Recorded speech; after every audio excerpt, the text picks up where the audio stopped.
think your laptop is also trying to connect. Yes, sir. I just reached home. So I'm Okay. just going to leave it from my Yes, mobile you leave and this I'll and connect. I will admit that. Sure, sure. I'm just leaving, sir. Yeah.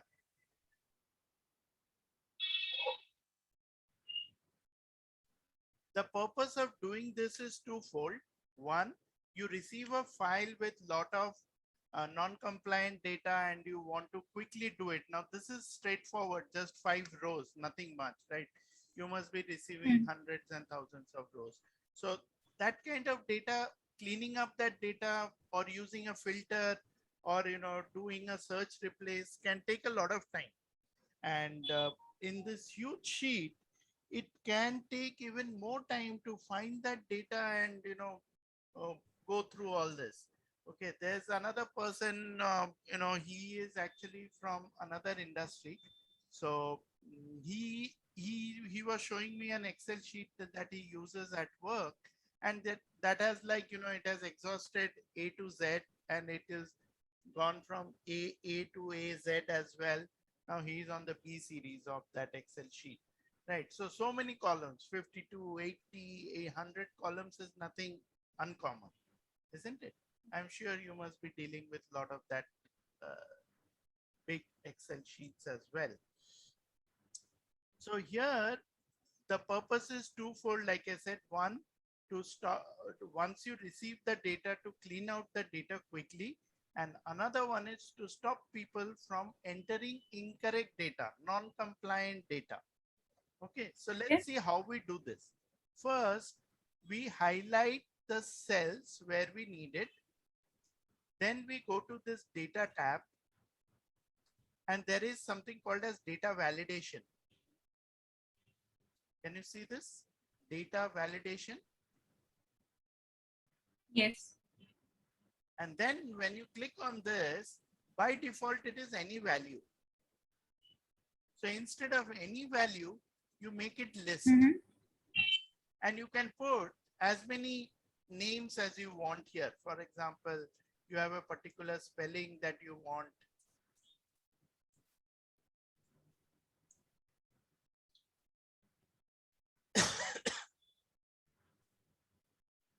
Once you put this in, if somebody tries to be smart and, or ignores it and tries to enter something else, let's say Sachin, system is going to give a message.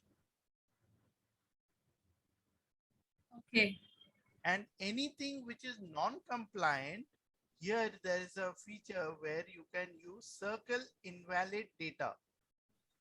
So anything which is not as per the spellings that you have typed out there, it is going to highlight. Okay. So this is to help you quickly identify incorrect data. So all you have to do here is go here, choose the right one, the red circle disappears. Or come here, click on this and choose, let's say, it disappears. Devashish, same thing, right? So in both ways, you get a clean sheet for data. Same thing for city. You can just highlight this and the entire column will be selected. Now, you might say, I have a long list, like for example, your branch names. You may be having so many branches. It's very difficult to type them out, right? Yes. So what you can do is you could have another sheet here.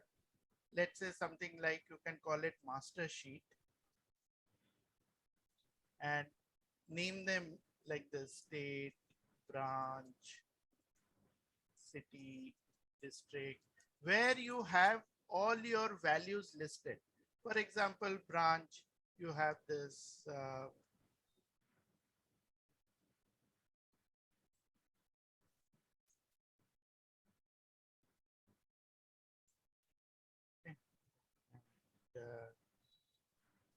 or depending on what all you are using. So in that case, what you can also do is, instead of typing it out, you can go and select this go to data validation and click on list. And when you go to source, click on this and select those values from the Excel sheet. So you don't have to type it out. And you get the same list here. Okay. Sorry. Okay. Okay. So I can just select them from here.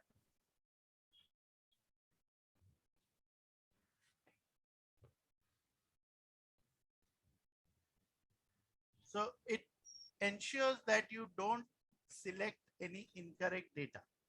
Now, in case someone does type out something and we are by mistake, let's say they type like this, system is giving a message. Now this message may not be very helpful to the users. So what you can do is you can customize that message and make it little more meaningful by going to data validation. There's an error alert here. So you can say incorrect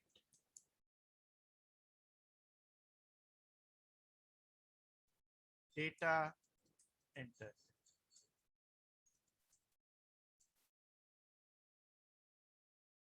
Please choose a value from the attached list of values only. Okay. Once you do this and I try to enter an incorrect value,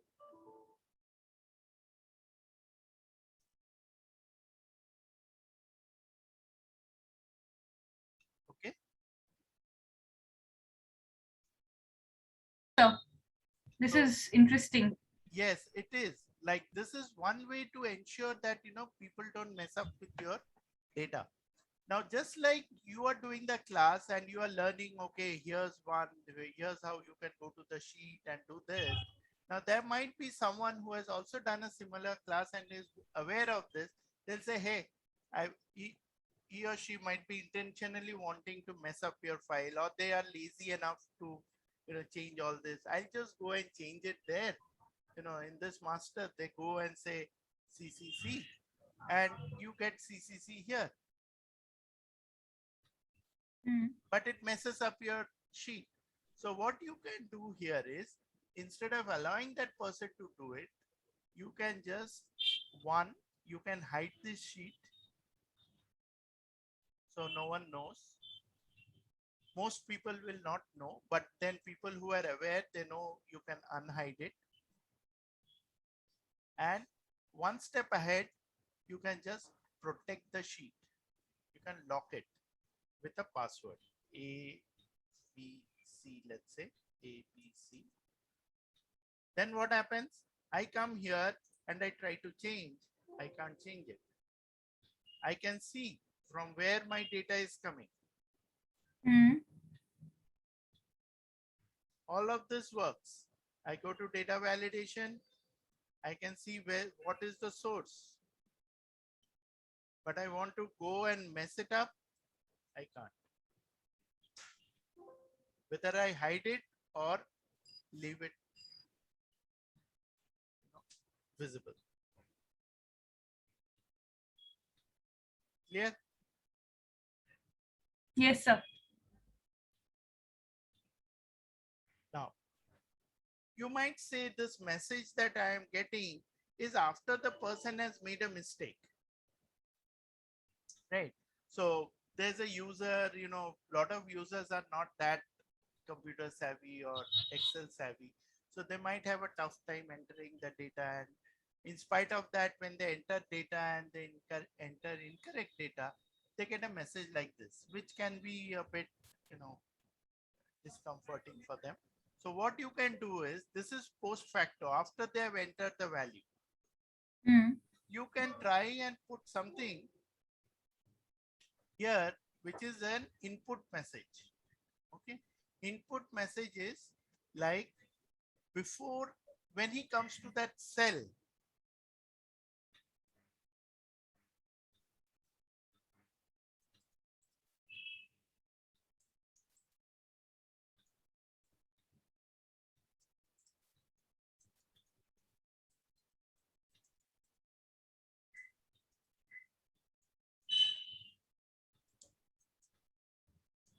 So you are saying, you're telling the user that choose the correct data. So what happens here? Moment they come here, they see the message. This is an empty sheet. I chose this, so that's why system did it. In case I have done it by mistake, I can go back, go to data validation and have this removed. Instead of list, I will say any value. So this data validation will go from these cells. Okay. And I can say clear. Okay. So this comes back for that.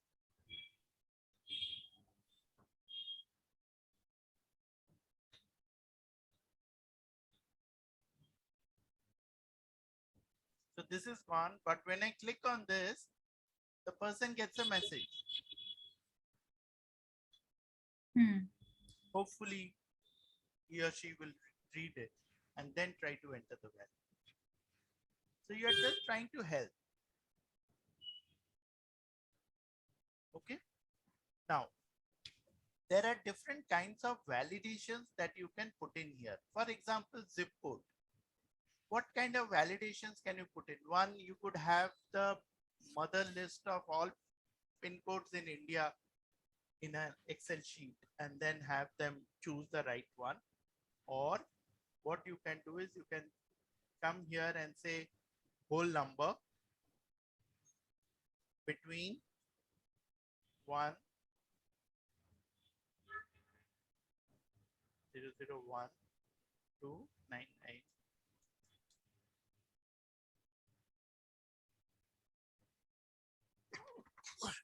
So you enter a value which is less than 6 digits. System is going to throw an error.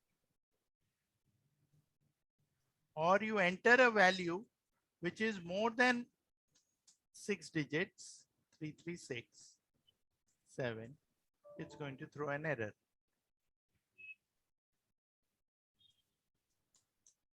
You have to enter exactly 6 digits within that range. So the system forces the user to enter values within the range. Okay. Similarly, of course, you can customize the message as per your choice. So you can say whether you want the values to be changed or modified, or how do you want it, and you can modify it. Similarly, for mobile phones, you can have one validation. You can start with it being a whole number. That is one type of validation you can do. You can probably start from you have the 1 to 4 numbers, right? So a lot of those numbers, 172. So those numbers are usually the telecaller numbers. So you can start with this.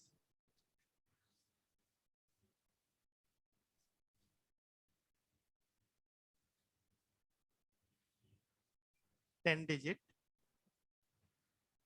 to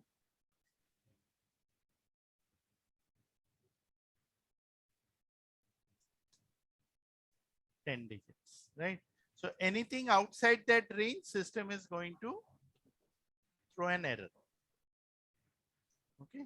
And another thing that you can possibly do here, but the problem with that is you can check if they have entered 10 digits or not.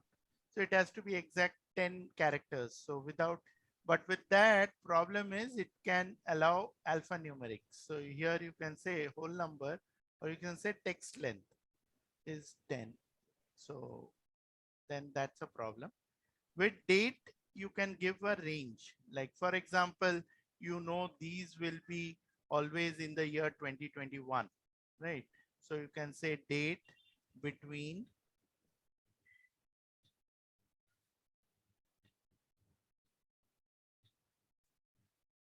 okay 31/12. So based on that, if I say circle invalid data here, so anything which is invalid, system is going to highlight. You see here, this is 1/1/2020. So moment I make it 21, system accepts it. 11/1/2022. If I say 21, it will accept. Same thing, there are 10 digits here. I'll reduce 1 digit, system will accept. There's 1 digit less. You can increase it. Here, this 9/1 causes an issue because it thinks it's a formula. So it will subtract, okay, and come up with a net result. So which can be a problem. So you can remove this, or if you still want that, you have to make it into a character. Okay, since it's we have a data validation, it will not allow it. Okay.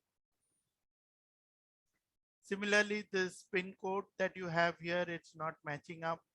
So you can just remove the extra character here.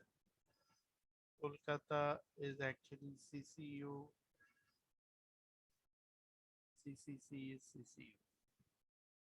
Wait, what happened?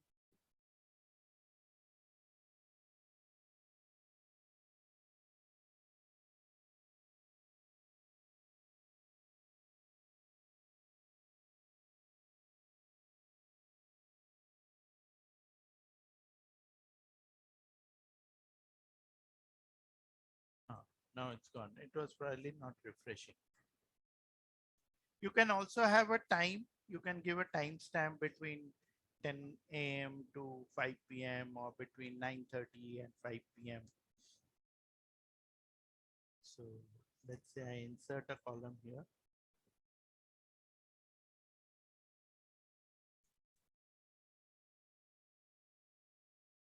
And I put a range here, okay, in the data validation.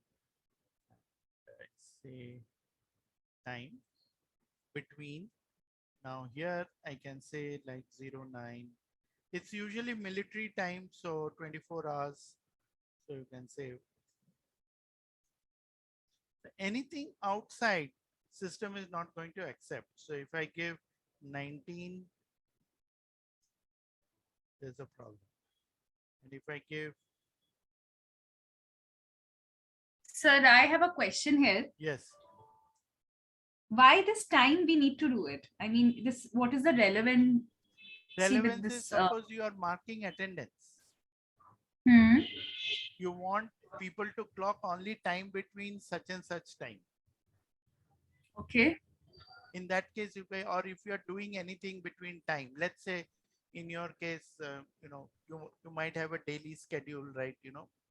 24 hours or between this time and this time. Hmm. So in that case, you can put a validation for time. It's not that Okay, you have to do it. If you need it, you will do it. Okay, I am assuming that if I just working, if I'm just going to work with this data, suppose after 6 o'clock. So in that case, if I fill anything, will the sheet accept it? It will accept, but the time that entered time here, like you have your delivery time, let's say, right? So that delivery time can be any time between 9:30 and 6. But you may enter that data later after 6 o'clock. That is fine. Okay. Like we are now at 8:36, right? I can enter any time during the day. That is acceptable.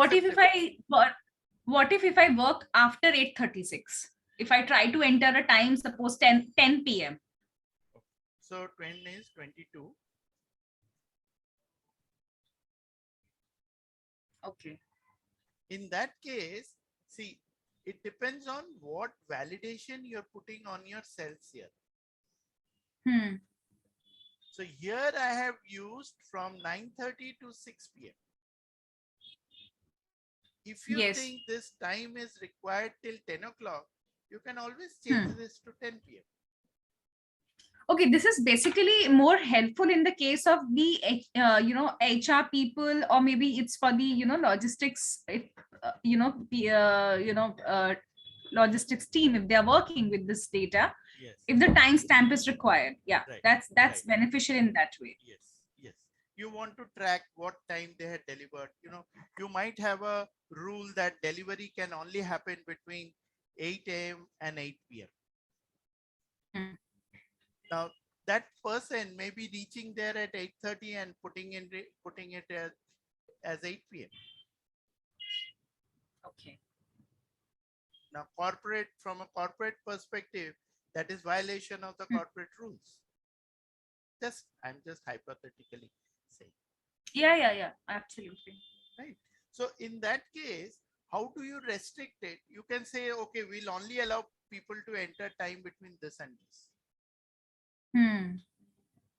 So either they will have to leave that column blank, or they will have to enter a date between time between this and this. Fine. And in case these validations are happening from the application,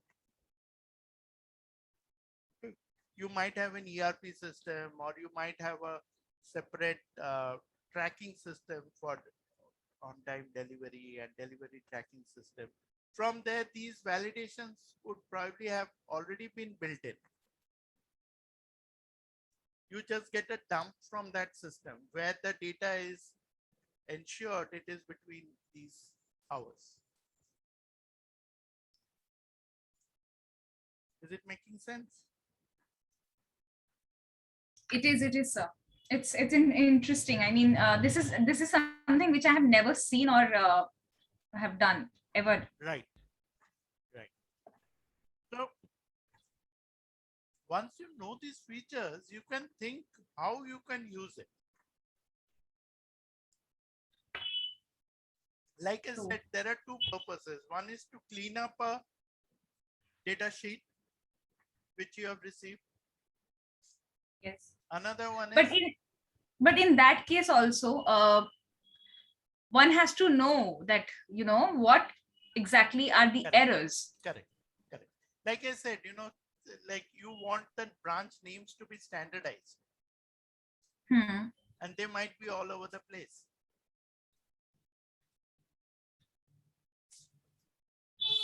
Yes. In case that happens with you, because a lot of times people, it doesn't happen.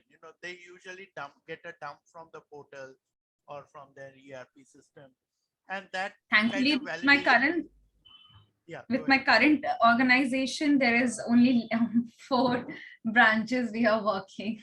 Oh, So in that way, it's not that difficult. But okay, yes, yeah, yeah, I can assume that with the huge level of branches with the logistics correct, sector and all. correct. So yeah. Yes. For them, it's a huge nightmare to clean up this sheet. And people try filling in data from multiple, places, or you asking the salespeople to provide, let's say, leads. Give me what all meetings you have done. A lot of companies are tracking the sales people's activities, Yes, absolutely. whom they are meeting, what time they are meeting, on what date Yeah. they are meeting. And end of the day, that has to be filed and sent across. Right? So for those purposes, this can be used. Yes. All right. So I think from this perspective, this is, as far as we are concerned, this is fine. So we later on, once you try, and if you think this could make some sense for you, or you may want to use it further, have a look, see if you have any ideas. We can think about any other ways we want to do it, and we can discuss further on this. Sure. Sure. Okay. Now, moving on from here, do you have to look for duplicate values? other than the conditional formatting? No, No. no. Okay. So normally, if you look at this data here, if I just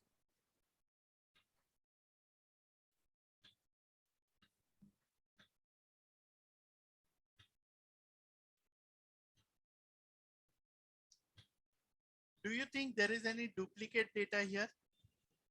Yes. No. From 6 to 9, there is duplicacy of Now, numbers. if I highlight this and say remove duplicates, and I say okay, system says no duplicate values found. Okay.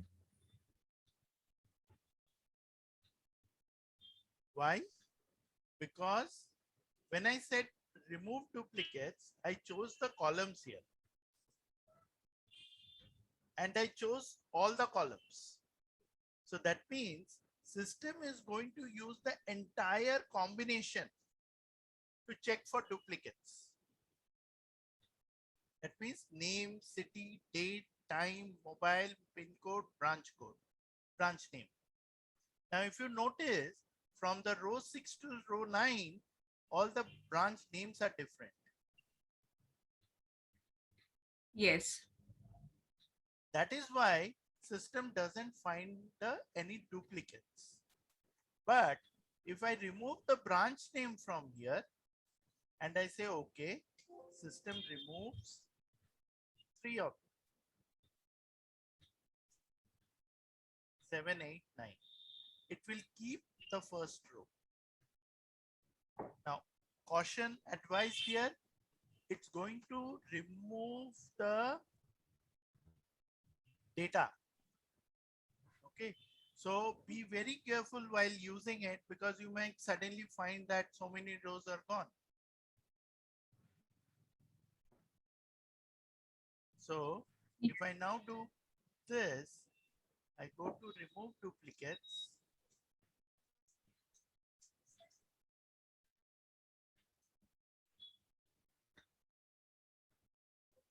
Gone. Okay, but same thing.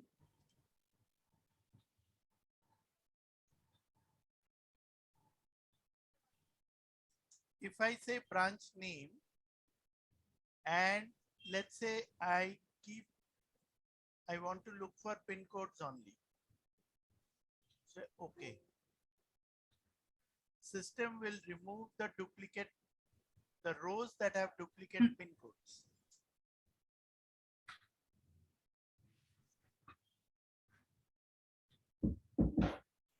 Okay.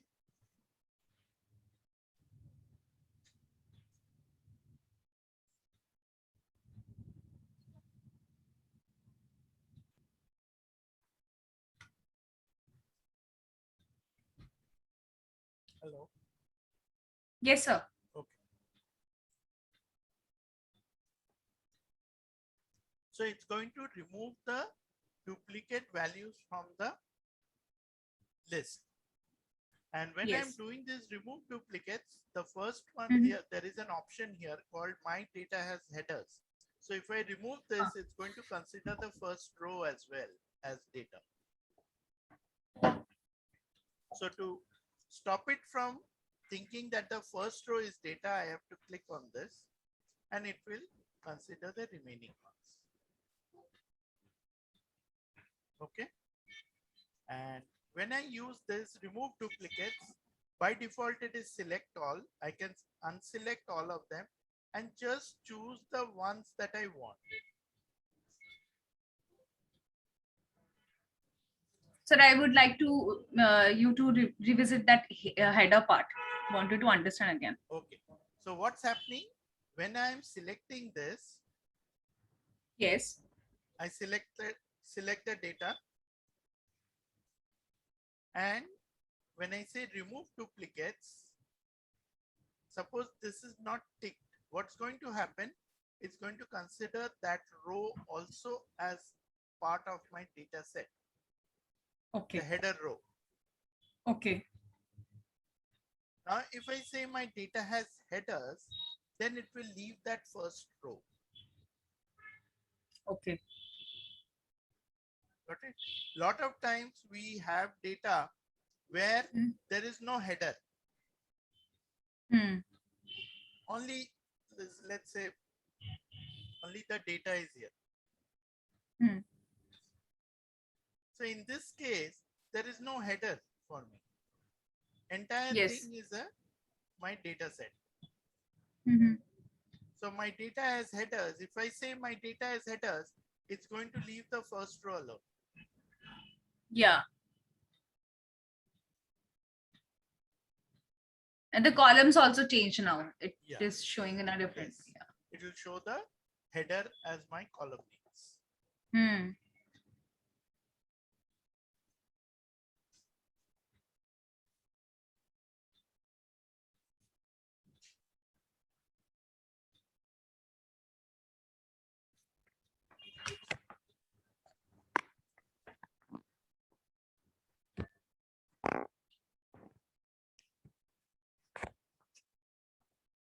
Okay. Yes.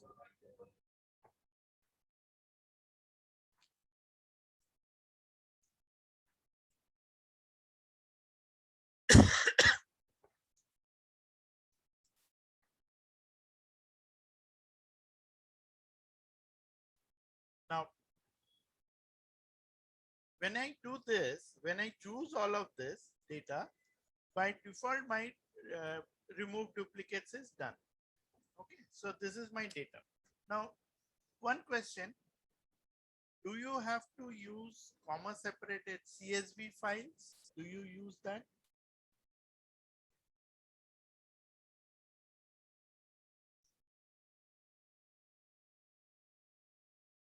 CSV files?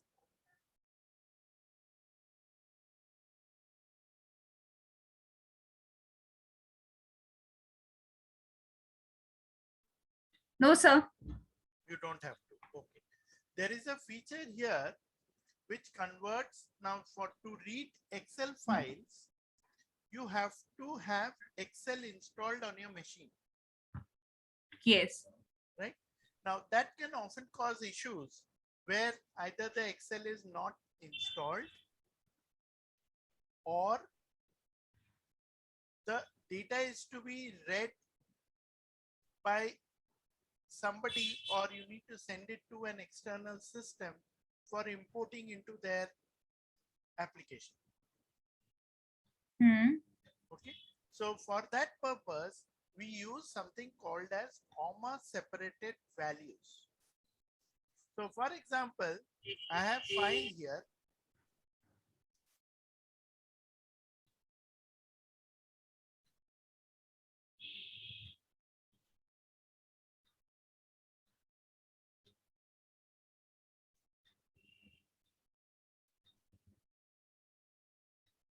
I go and say save as.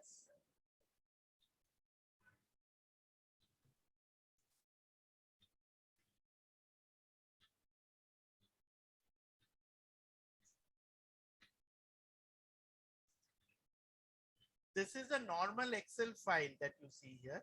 Instead of this, I'm going to use it as a CSV file, comma delimited. Actually, it is full form is comma separated values.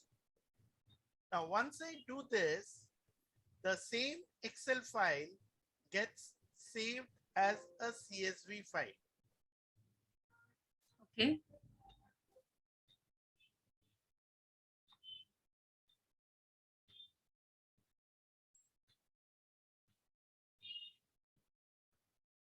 Now this one remains as my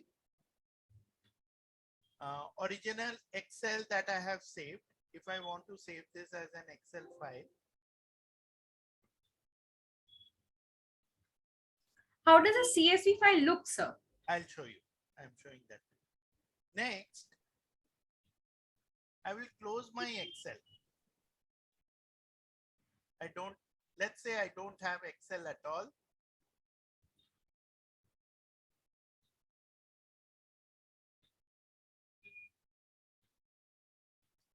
and I go to my data where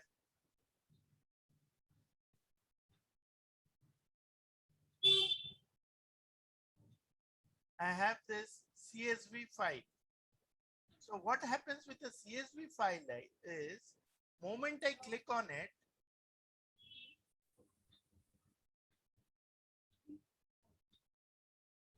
it will give me a preview here. Okay.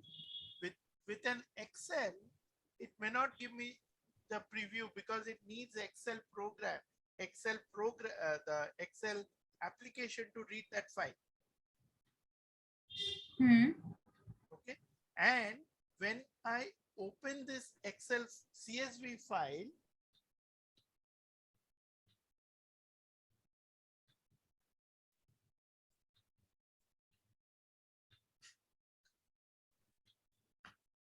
I get the data in this manner. Now, do you notice something? Number one, only one tab is here, one sheet is here,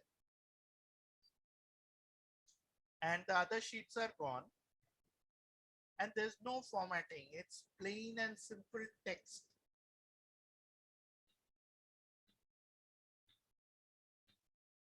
Now, what's so great about it, you will ask?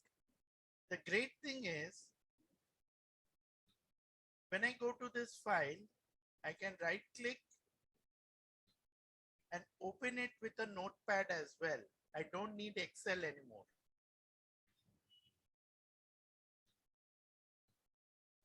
And I am able to read the data.